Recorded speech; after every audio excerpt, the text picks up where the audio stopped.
All right, more than 60% of adults are homeowners, and for many families, their home is their biggest financial asset.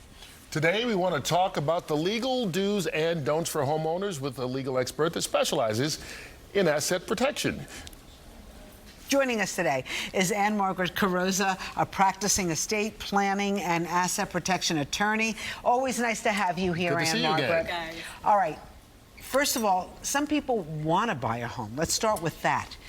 You know, if they struggle to get the down payment, is it worth it to struggle to get that down payment for the first home?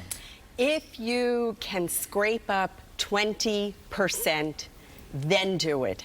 There's never been a 5-year period where house prices were lower on the other end of the 5 years. So if you can do a 20% down payment, do it. 10%, I'm concerned you're out over your skis. Gotcha. Okay, asking for a friend. If you have children, do you put the house in the kids' names? Yeah, this is the single biggest mistake out there, right? We love our children. We want them to benefit from the fruits of our labors.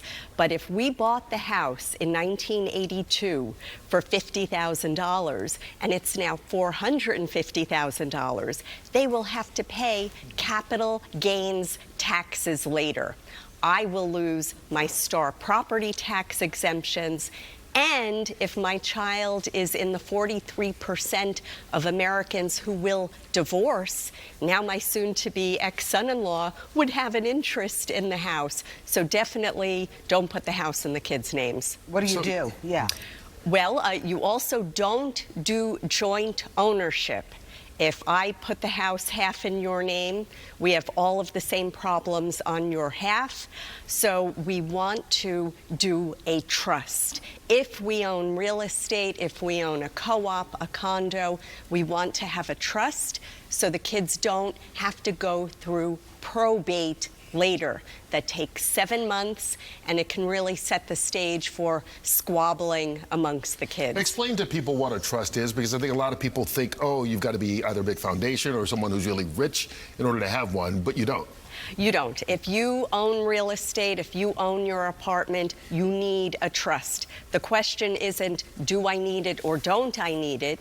It's what type of trust do we do? There can be dozens of different types of trusts. If I simply want to avoid probate, it's a revocable trust. If I need to avoid estate taxes, it's a different kind of trust. If I have a child on the autism spectrum, it's a supplemental needs trust. If I want to protect the home from nursing home claims, it must be an asset protection trust. Wow. Speaking of nursing home claims, one of your do's and don'ts, you said do let your insurance company know if a house is going to be vacant because someone has died or is going to a nursing home. Yeah, definitely. So all of us like to save money, right?